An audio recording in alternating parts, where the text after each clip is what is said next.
Let's keep it in the majors and talk some Daniel Murphy because this guy knows how to put up some runs. We're going to decide whether or not we should pump the brakes on Nationals second baseman Daniel Murphy. He's hitting .444 with 2 homers, 10 RBI this season. He's played 10 games. He's recorded at least 2 hits 7 times. Yeah, that's pretty crazy. Just to show how consistent he's been. It's unreal. Will Daniel Murphy win the NL batting title this season, or are you going to pump the brakes on that too early to tell?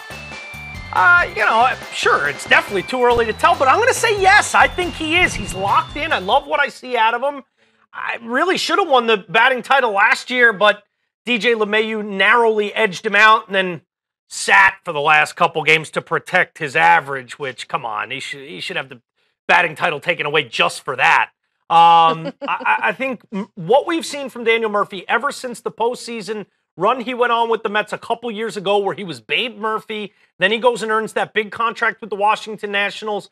This is a guy that is so locked in, so focused, and so motivated. I think he's going to see this through and wind up with the best batting average in the National League this year. He's got protection with Bryce Harper and Zimmerman and Worth and Trey Turner all around him. He's going to have RBI opportunities. And he's just shown such a propensity to barrel up the ball. And that doesn't mean a ton of home runs, but what that means is he's hitting the ball hard everywhere, and it finds its way through the infield a lot on ground balls. It finds its way into the gap a lot when he's hitting line drives. I see a guy that's been locked in for about a year and a half now, and I think it's only a matter of time until he ends the year with the highest batting average. I think he will win the batting title this year. There's a lot of great candidates. There's guys up and down, whether it's Chris Bryant, always seems to be a candidate out of Colorado, if it's Arenado or LeMahieu. There's plenty of other guys. We know if Harper has one of those kind of 340 years like he had a couple years ago, he'll be in contention from his own team. But for me, if I had to put it to one guy in the NL right now, screw it. I ain't pumping the brakes at all. All systems go. Hit the gas pedal. It's going to be Murph that winds up with the batting title, if I had to say right now.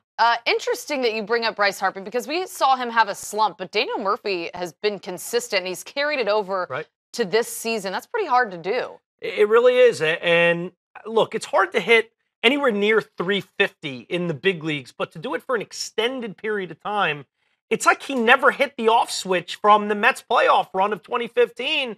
He just stayed hot. And I think a lot of people felt like, look at the career numbers. He's going to come back down to earth.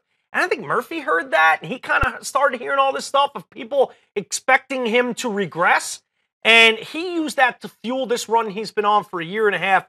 He's such a locked-in hitter that is not swinging at bad pitches. He's working counts. And I think he uses the fact that Bryce Harper hits in front of him in that order to see better pitches. And a smart hitter knows with an MVP candidate right there, I'm going to get some good pitches. So why extend outside of the zone? I'm going to make pitchers come into me. I'll take my walks when I need to. And when they put one over the fat part of the plate, I'm going to hit it hard. And that's what Murph's done for, like you said, a ridiculous amount of time now to be hitting, especially when you're a 270 hitter, 265 hitter for your career, to be hitting way over 300 with gaudy numbers up closer to 350 than 300. Yep. This is a really, really impressive stretch we've seen from Daniel Murphy, and I don't see it slowing down. Yeah, and if you've got him and Harper, the Nationals going to be tough. Nationals should run away with the East as far as I'm concerned. Be a tough